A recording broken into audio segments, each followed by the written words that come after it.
저는 오늘 말씀의 제목을 하나님이 하셨습니다 라는 제목으로 같이 은혜를 나누기를 원합니다. 오늘이 우리 장로님께서 기도 중에 말씀하셨지만 교사 주일입니다. 우리 어린아이들을 가르치는 교사를 교회 중에서 보거든 위로해 주시고 격려해 주시기를 부탁드리도록 하겠습니다. 믿음의 성도들이 신앙생활을 하면서 이해하기 힘든 것 중에 하나가 섭리라는 부분입니다. 하나님의 섭리는 온 우주를 지으시고 하나님의 그 뜻대로 이끌어 가시는 것, 그것을 섭리라고 합니다.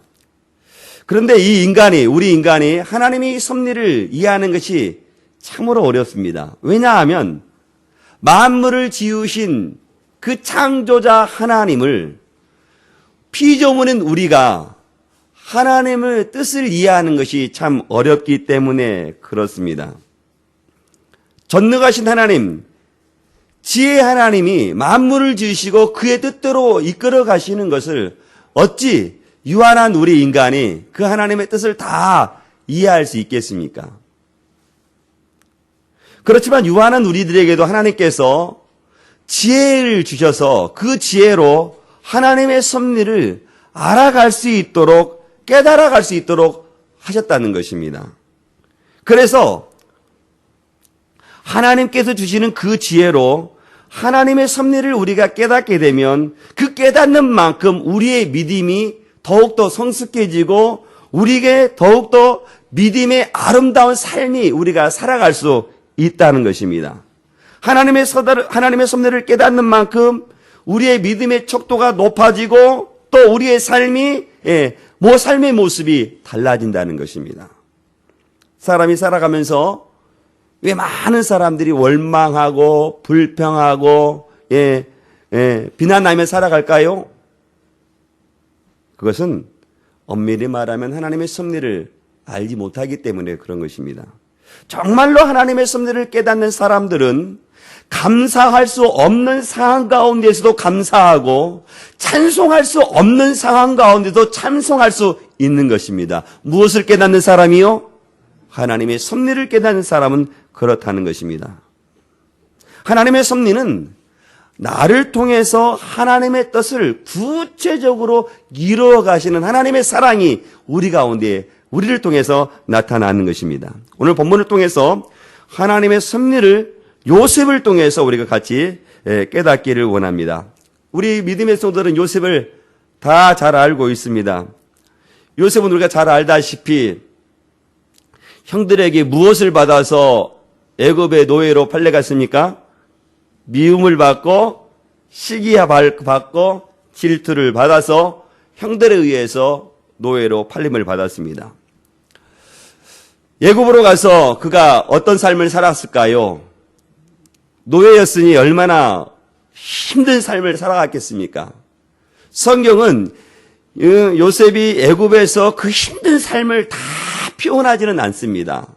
단지 노예로 살았고 또 보디발의 집에 가서 보디발의 아내의 유혹을 뿌리춤으로 말미암아 그가 감옥에 갔다라고 이야기했고 감옥에 가서 어떤 일이 있었냐면 왕의 관원들의 꿈을 해병해 주었다라고 말을 합니다. 그러나 그가 감옥에서 노예의 삶이 얼마나 힘들고 어려웠겠습니까?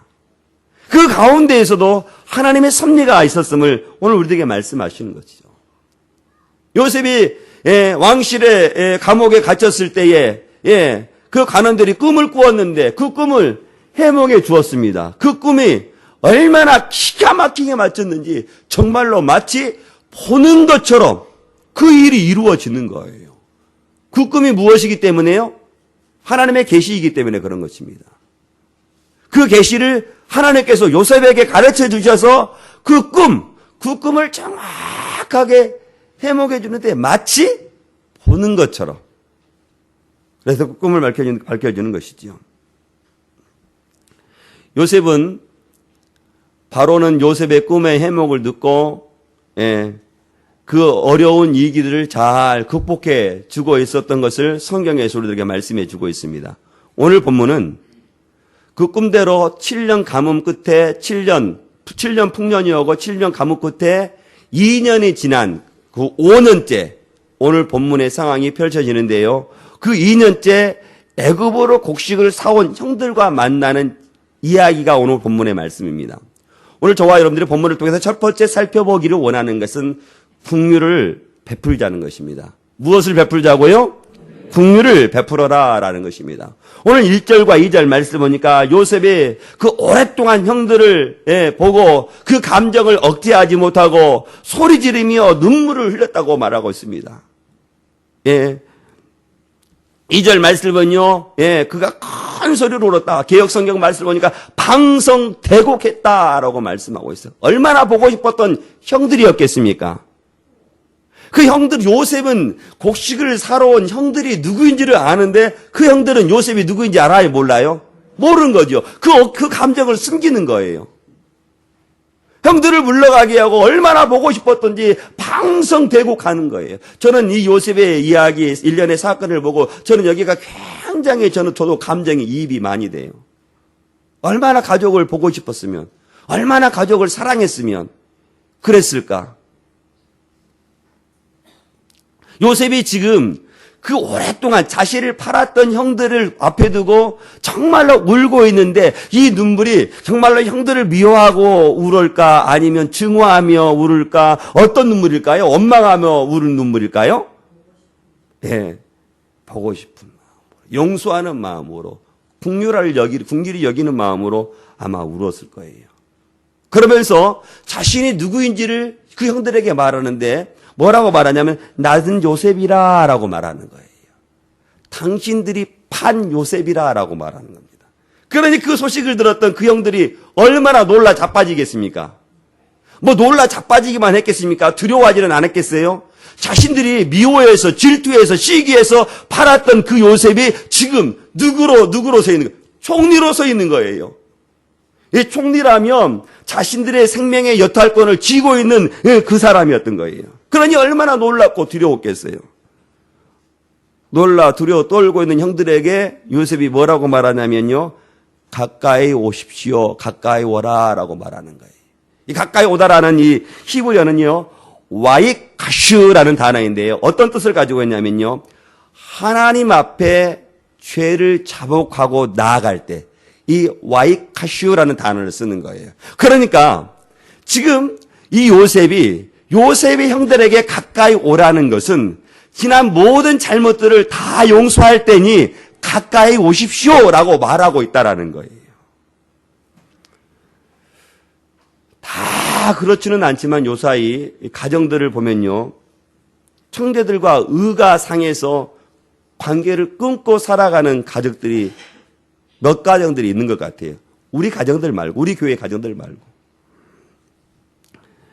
무슨 일인지 모르지만 마치 남들처럼 의절하고 어떤 소식이 있어도 전하지 않고 살아가는 사람들. 사랑하는 성도 여러분, 가족은 그래서는 안 됩니다. 가족은 좀 서운하다고 해서 관계를 끊고 살아가서는 안 되는 거예요. 물론 성도들도 우리 교회는요. 에베소 말씀을 보면요. 뭐라고 말하냐면 외인도 아니요 나그도도 아니요 우리 성도들은 동일한 시민이요 하나님의 권속이라라고 말하는 이 권속이라는 뜻은요. 우리가 같은 식구라라는 뜻을 가지고 있는 거예요. 우리 성도들도 성도들 때문에 마음 상하고 뭐 기분 상한 일이 있다 하더라도 마치 칼로 무 자르듯 두부 자르듯 관계를 끊고 살아서는 안 되는 거예요. 믿음의 성도들도. 왜냐하면 우리들은 한 식구이니까, 한 공동체이니까 그렇다는 거예요. 그런데 우리들도 가만히 보면, 그런 것 때문에 관계를 끊고, 보아도 보지 않는 것처럼, 그냥 보면 고개만 숙이고 나아가는. 인간적인 관계 없이. 그렇게 살아서는 안 된다는 거예요. 오늘 요셉을 보십시오. 요셉이야말로 정말로 자기 형들이 자기를 시기하고 질투하고 팔았던 그 형들, 우리의 생각으로는 정말로 심판해야 될 때지만 그렇지 않다는 거예요. 용서하는 거예요. 예, 그 종살이가 얼마나 힘들었겠어요. 종살이를 생각해보면 그 앞에 있는 형들을 우리 같으면 용서하지 못할 거예요. 감옥 생활에서 얼마나 힘들었겠습니까? 그 감옥에 생활을 하면 그 앞에 있는 형들을 용서할 수 없었을 거예요. 우리들 같으면. 그러나 요셉은 그 앞에 있는 형들을 어떻게 하고 있습니까? 용서하고 품어주고 긍휼히 여기는 마음으로 지금 눈물을 흘려 나아가는 거예요. 긍휼이 뭘까요? 긍휼함이 무엇입니까? 예, 심판받을 사람을 용서해 주는 것. 예, 처벌해야 될 사람을 처벌하지 않는 것. 지금 솔직히 요셉은 심판의 자리에도 있습니다. 애굽에 총리가 있으니까 자신을 받았던 형들을 심판하러 가면 언제든지 마음껏 심판의 정도를 자신의 높게 할 수도 있고 낮게 할 수 있는 그 심판의 자리에 있는 거예요. 그럼에도 불구하고 요셉은 그 형들을 어떻게 하겠습니까? 포용해 주는 거예요. 요셉이 한번 애굽의 상인들에게 팔려갔을 때를 한번 생각해 보십시다. 그 형들에게 얼마나 애원했겠어요. 제발 형들, 날 그러지 말, 나 이렇게 팔지 말라고. 눈물 흘리며 매달렸을 거예요. 그러나 그 형들은 그 눈물 흘리며 매달리는 그 요셉을 매정하리만큼 그냥 끊어버리고 팔아버리는 거예요. 그걸 생각하면 어떻게 요셉이 그 형들에게 긍휼을 베풀 수 있었겠어요? 우리 같았으면 긍휼을 베풀지 못하잖아요. 근데 요셉은 긍휼을 베푸는 거예요. 한번 생각해 보십시오. 사람들이요, 사람에게 거절을 받은 만큼 큰 상처는 없습니다. 내가 어느 공동체 안에 들어가라고 하는데 그 공동체가 나를 거부해. 상처가 너무 이만저만이야. 그런데 가족 가운데 가족이 나를 거부한다? 이건 상상할 수 없는 상처와 그 심령 속에 남는 거예요. 그럼에도 불구하고 오늘 요셉은요, 그 형들을요, 다 용서해 주시는, 그렇지 않은 거예요. 왜 그랬을까요, 요셉은? 왜 요셉은 그렇게 우리 같으면 그를 심판하고 그와 의절하고 단절하고 살 수 있는데 왜 요셉은 그렇게 자신을 팔았던 그 형들을 그 앞에서 눈물을 흘리고 왜 그들을 용서하고 받아주는 걸까요? 왜 그랬을까요? 무엇을 알았기 때문에요? 하나님의 무엇을요? 하나님의 섭리를 알았기 때문에. 하나님의 섭리를 알았기 때문에 그를 포용하고 그에게 긍휼을 베푸는 것입니다. 사랑하는 성도 여러분, 저와 여러분도 이미 하나님의 긍휼하심을 맛본 자들입니다. 우리가 하나님 앞에 심판받아야 될 마땅할 사람들이지만 하나님께서 우리에게 심판하지 아니하시고 긍휼하심으로 긍휼을 베풀으셔서 우리가 하나님의 자녀가 되었고 하나님의 백성이 되는 것입니다. 이 말씀 앞에서 우리 아무도 예의가 되어 저도 마찬가지로 우리 믿음의 성도도 그렇다는 거예요. 진노의 대상인 우리를 하나님께서 긍휼을 베풀으셨다는 거예요.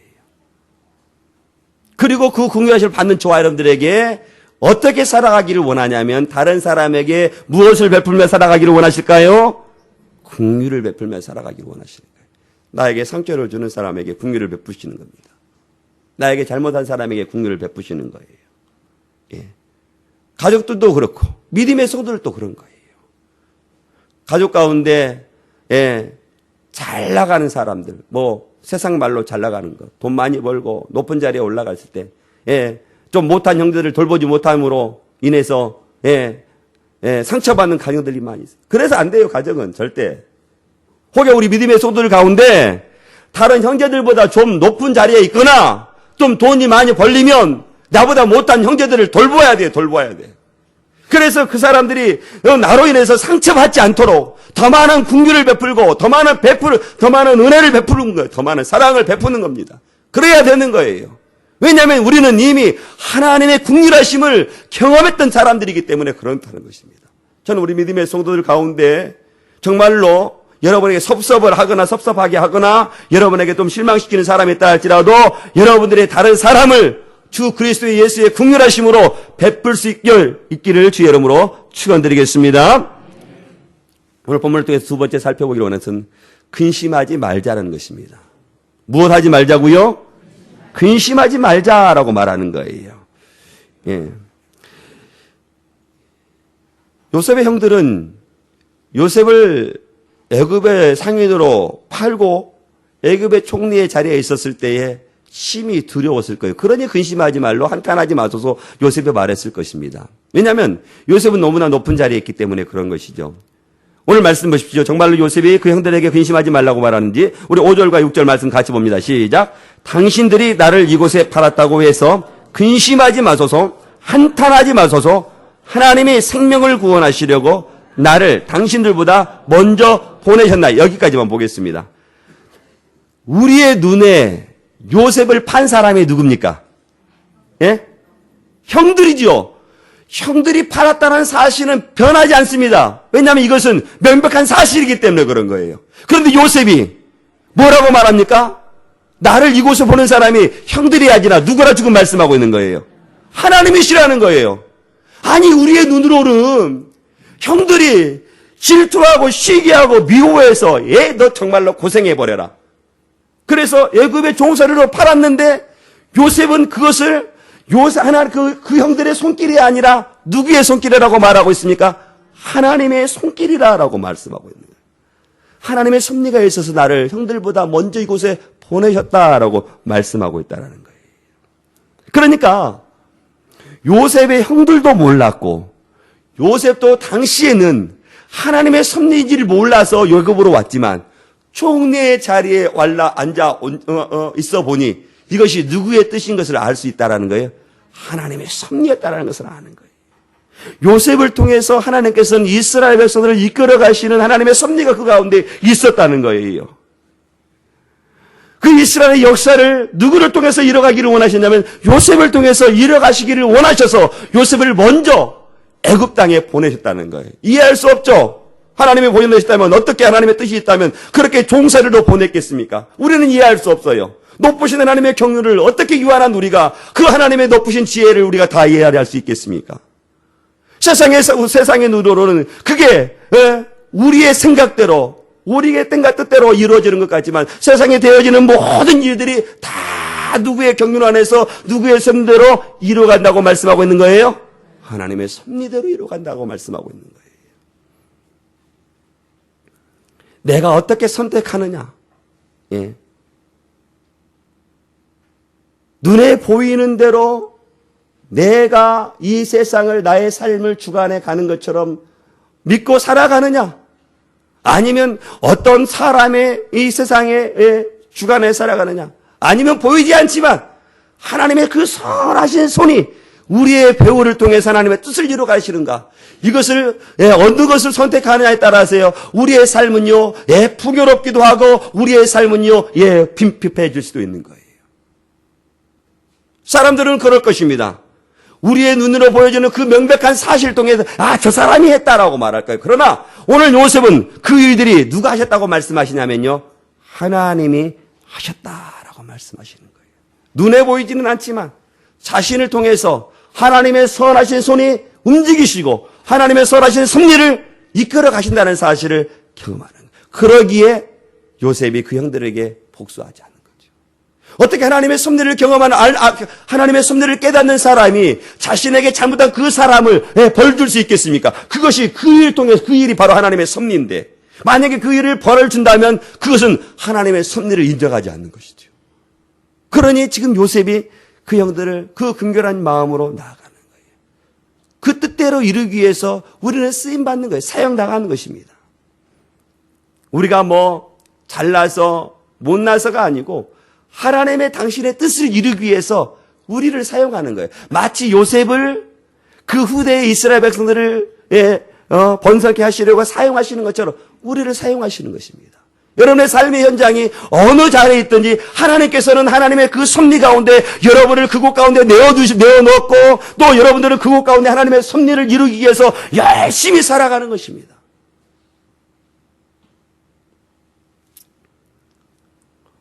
하나님의 그 뜻대로 우리를 이루어가시기 위해서 사용하시는 거예요. 때로 우리가 하나님의 섭리를 이해할 때 참으로 어려운 것이 있는데 그것은요. 어려운 일도 무엇이냐면요. 우리의 눈으로 보여지는 불의가 잘 되는 것처럼 보여질 때 악이 승리한 것처럼 여겨질 때 하나님의 섭리가 참 이해하기 어려워요. 어떻게 악한 사람이 저렇게 잘할 수 있을까? 어떻게 저렇게 못한 사람이 정말로 못한 사람이 저렇게 그것도 하나님의 섭리. 우리 일생 가운데 펼쳐지는 모든 어려운 일들도 그것이 어떤 누구의 섭리 가운데 이루어지냐면 하나님의 섭리 가운데 이루어지는 거예요. 그러니까 하나님의 섭리를 깨닫는 사람들은 뭐라고 말하냐면 그 하나님을 찬송할 수 없고 하나님을 송축할 수 없는 그 자리에서 하나님의 섭리를 인정하는 사람들은 그 자리에서 그곳에서 누구를 송축하고 누구를 찬송할 수 있습니까? 하나님을 찬송하고 하나님을 송축할 수 있어요. 왜냐하면 그곳 가운데 우리를 보내신 분이 누구시기 때문에 하나님이라는 사실을 알기 때문에 나에게 그런 어려운 상황을 주시는 분이 하나님의 섭리라는 것을 알기 때문에 그곳 가운데서 하나님을 찬송할 수 있는 거예요. 그러나 하나님의 섭리를 알지 못하는 사람들은 그 어려운 상황을 어떤 뭐냐면 원망하고 불평하며 나가는 거예요. 어떻게 믿음의 사람이 이럴 수 있느냐고 말하는 거예요. 그건 하나님의 섭리를 알지 못하는 사람이죠. 엄밀히 말하면 그는 다시 한번 믿음을 점검 받아야 될 사람이라는 거예요. 저는 우리 믿음의 성도들이 어떠한 상황 가운데 펼쳐진다 할지라도 그것이 하나님의 섭리로 여러분을 그곳 가운데 내어줬다는 사실을 믿을 수 있기를 주의 이름으로 축원드리겠습니다. 예. 오늘 지금 우리가 붙잡아야 될 일이 오늘 본문에서 바로 여기인 거예요. 오늘 저와 여러분들 세 번째 살펴보기로 하는 것은 하나님이 하셨다는 것입니다. 누가 하셨다고요? 하나님이 하셨다는 거예요. 우리 7절 말씀, 7절, 8절 말씀 같이 보겠습니다. 시작. 하나님이 큰 구원으로 당신의 생명을 보존하고 나를 당신들보다 먼저 보내셨나니 그런즉 나를 이리로 보낸 이는 당신들이 아니요 하나님이시라. 하나님이 나를 바로에게 아버지로 삼으시고 그 온 집의 주로 삼으시며 애굽의 온 땅의 통치자로 삼으셨다. 할렐루야, 할렐루야. 요셉의 고난은 너무나 컸을 것입니다. 방금도 말씀드렸지만 노예로 죄수로 살아가니 그 고통과 괴로움이 얼마나 컸겠습니까? 실로 우리가 상상할 수 없는 고통의 나날이었을 것입니다. 그리고 형들의 그 미움으로 팔려왔던 그 가족으로 거절당했던 그 아픔이 얼마나 컸겠습니까? 예, 이해하기 힘들었을 거예요. 그렇지만 요셉은요, 예, 자신이 그 일어나는 일들이 누가 보내셨는지를 지금 우리들에게 말하고 있는 것은 그것은 바로 하나님이 하셨다라고 말씀하는 거예요. 요셉이 애굽에 팔려갔을 때 그때 하나님께서 나를 애굽으로 보내셨다는 사실을 깨달았을까요? 깨닫지 못했습니다. 보디발의 집에서 노예로 살아갈 때 그럼 그것을 깨달았을까요? 네, 거기 때도 깨달았지 못했을 거예요. 감옥에 갔을 때 하나님께서 나를 애굽으로 보내셨구나. 후에 이스라엘 백성들을 번성케 하려고 나를 애굽으로 보내셨구나. 그것을 깨달았을까요? 아니. 언제 깨달았을까요? 총리가 되었을 때. 우리들도 하나님의 섭리가요, 그때그때마다 깨달아지는 게 아닙니다. 우리가 어려운 일들을 경험하고 왜 나에게 이런 일을 펼쳐주셨을까? 때로는 믿음이 없는 사람들에게는 원망도 하고 불평도 하고 어떤 사람은 이 어려운 일들을 왜 나에게 주셨는가? 이 고통의 나날을 기도로 나아가는 사람들도요. 그때 당시 깨달으면 얼마나 좋겠어요. 물론 깨달은 사람도 있겠죠. 기도한 하나님께서 살아계신 하나님이시니까 우리가 기도하면 하나님께서 그 뜻을 밝혀주시니까. 그러나 대부분의 사람들은요. 그 어려운 이 상황이 지나간 후에 아하 그때 그것이 하나님의 섭리였구나라는 걸 아는 거예요. 지금 요셉이 그러는 거예요. 요셉이 자기 총리의 자리에 앉아서 보니까 그 모든 과정 하나하나가 다 하나님의 손길이었고 그것이 바로 하나님의 섭리였다는 사실을 말하는 거예요. 형들은 나를 애굽의 종으로 팔았지만 이것이 하나님의 섭리였다라고 말하는 거예요. 내가 종살이에 살았지만 그것 또한 하나님의 섭리였다라고 말하는 것입니다. 요셉이 어떻게 그 형들의 손에 팔리지 않았으면 어떻게 애굽의 총리가 될 수 있었겠습니까? 생각해 보십시오. 목동의 자녀가 그것도 팔레스타인의 목동의 자녀가 어떻게 애굽 그 당시에 최강대국의 총리 될 수가 있었겠어요. 우리는 이해할 수 없었죠. 요셉도 이해할 수 없었겠죠. 형들도 이해할 수 없습니다. 우리도 하나님의 섭리를 그때그때 이해하면 얼마나 좋겠습니까? 그러나 그때그때마다 이해할 수 없는 거예요. 그런데 하나님께서는요, 오늘 요셉에게 그 섭리가 있었는데 요셉을 통해서 수많은 생명을 구원하기 위해서 하나님께서 애굽으로 요셉을 보냈다는 거예요. 이 수많은 생명이라는 것은요, 요셉의 가족뿐만 아니라 애굽의 가족들도 구원하기 위해서 요셉을 애굽으로 보냈다는 것입니다. 물론 최종적인 것은 요셉의 가족들을 살리기 위해서 그 땅으로 보내신 것이죠. 물론 그리고 계속해서 우리가 확장해 보면요, 예수 그리스도까지 우리가 확장할 수 있는 것이죠. 예수 그리스도까지 내다보시고 하나님께서 요셉을 애굽의 총리로 보내시는 것입니다. 아기를 해산하는 엄마의 그 고통이 상고가 얼마나 심한지 저는 잘 몰라요. 우리 남자 되시는 장로님들, 권사님들 잘 모를 거예요. 우리 집사님들 잘 모르고. 그러나 여자분들은 알 거예요. 그 산고 후에 고통 후에 오는 기쁨. 지금 요셉이 그걸 아는 거예요. 그 고통 가운데는 하나님을 알지 못하고 하나님의 섭리를 알지 못하지만 총리의 자리에 일어나보니까 이것이 하나님의 섭리였다라고 말하는 거예요.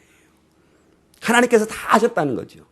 형들이 하신 것이 아니고 내가 하는 것이 아니고 누가 하셨다고요? 총리로 삼으신 것, 총리가 되게 하신 것을 누가 하셨다고요? 하나님이 하셨다는 거예요. 그 모든 일, 요셉 가운데 펼쳐진 그 모든 일들을 누가 하셨다는 거예요? 하나님이 하셨다는 거예요.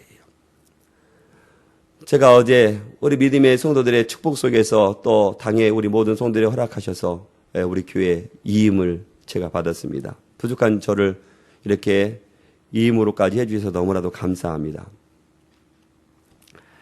제가 이곳에 부임하고 성도들을 통해서 여러 많은 이야기를 들었어요. 여러 많은 이야기를 들 가운데 목사님이 이곳에 온 것은 기적이에요 라고 말하는 분들이 있었어요. 상황들을 보니까 기적이더라고요. 올 수 없는 상황이었죠. 그러나 성도 여러분, 우리 교회 입장에서는 내가 올 수 없는 입장이었지만요, 또 제가 대절했을 때는 하나님은 나를 어떻게 이끌어 가신지 아십니까? 하나님께서는 저를요, 이곳에 보내기 전에 또 다른 교회에 부르셨습니다. 그 교회가 굉장히 큰 교회예요. 그 교회보다 먼저 컨택도 받았고, 먼저 설교도 했고, 면접을 받았어요. 모든 것이 다 우리 온천학교회가 이 교회보다 한 발 뒤섰습니다. 이곳에 설교도 가고, 면접도 보고, 면접을 본 후에, 목사님의 복지에 대해서, 복지 향상에 대해서 어떻게 다 이야기를 했어요. 큰 교회니까 복지가 좋았겠습니까? 안 좋았겠습니까? 아주 좋았어요. 사례를 얼마 주고, 집을 어떻게 해주며, 차는 무엇을 줄 것이며, 다 이야기를 했어요. 면접도 보고, 또 우리 교회에서도 왔죠. 고민했습니다. 어디로 가야 되나? 우리 성도님 같으면 어느 교회를 가겠어요? 어느 교회로요? 그것을 아시고 저희 담임 목사님이 불렀어요. 신 목사, 어디로 갈 건가? 목사님, 저를 잘 모르겠습니다. 큰 교회로 기도해보면 큰 교회 가고 싶고, 작은 교회, 우리 온천하 교회를 기도해보면 온천하 교회를 가고 싶습니다. 저 자신도 모르겠습니다. 라고 고백을 했어요. 목사님께서 저에게 말씀하셨어요. 신 목사, 교회 사이즈 보지 마시게. 먼저 당신한테 와서 부임해달라고 하는 이야기를 들은 그것을 하나님의 사인으로 알고 그곳으로 가시오라고 하더라고요. 네, 알겠습니다. 제가 기도했어요. 어디에서 빨리 소식이 왔으면 좋겠다고 기도했을까요?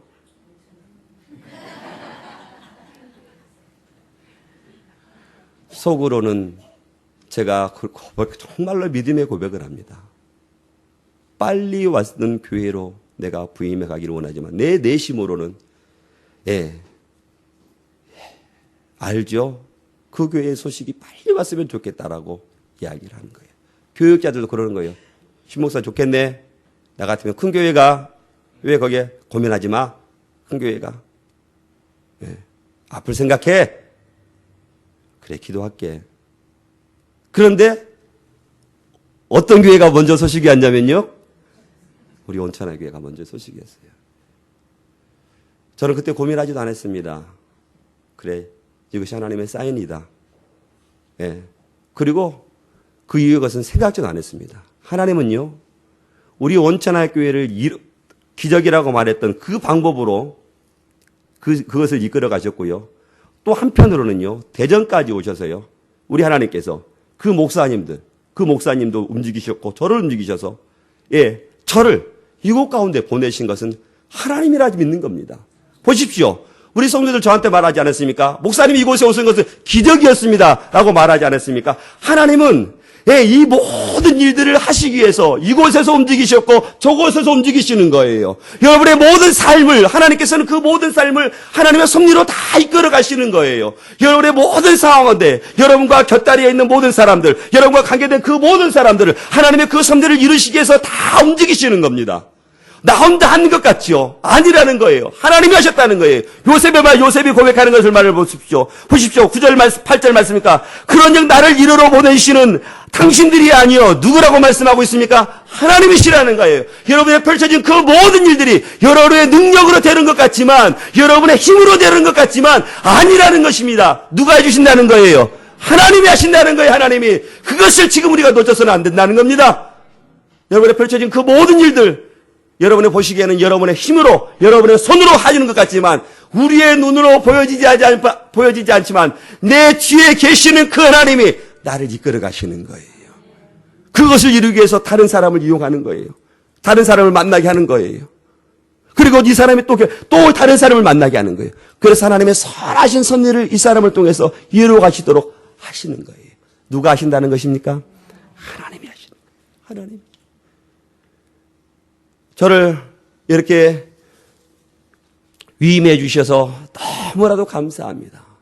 물론 우리 성도님들이 정말로 이렇게 하셨죠. 그러나 그 배후에 누가 했다는 사실을 우리가 기억해야 되면요, 하나님이 하셨다는 거예요. 하나님.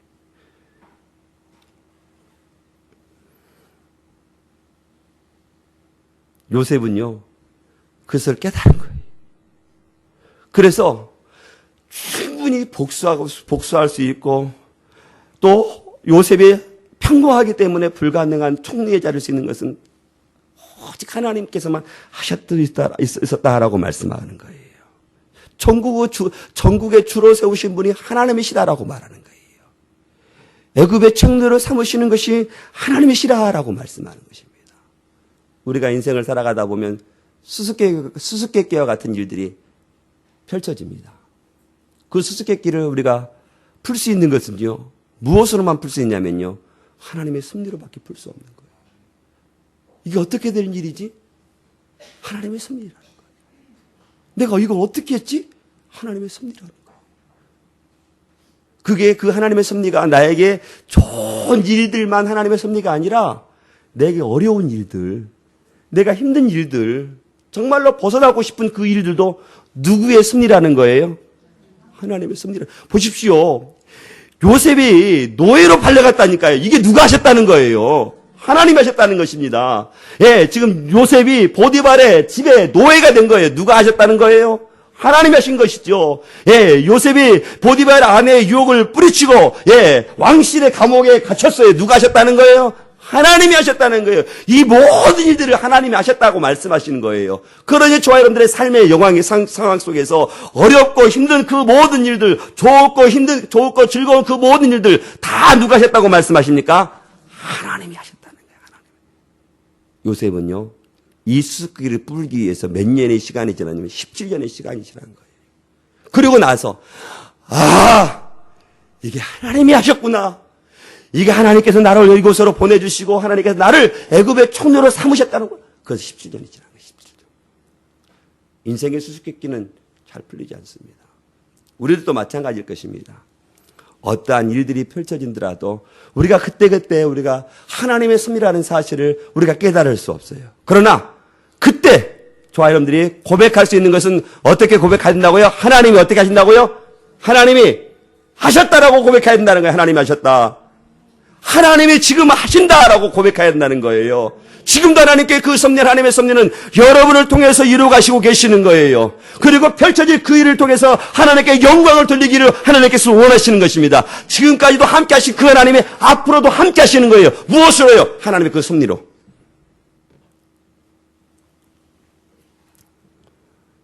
하나님의 섭리를 깨닫고 그 섭리 가운데 살아가는 사람들은요, 고통스러워도요, 그 고통을 이길 수 있습니다. 하나님의 섭리를 깨닫는 사람들은요, 그 고통 가운데서요, 누구를 찬송할 수 있냐면요, 하나님을 찬송할 수 있는 거예요. 하나님이 하셨기 때문에.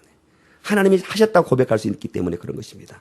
저는 우리 믿음의 온천하 우리 모든 성도들은 그러한 하나님을 찬양하며 살아갈 수 있기를 주의 이름으로 축원드리겠습니다. 축원드립니다. 우리 같이 기도하겠습니다.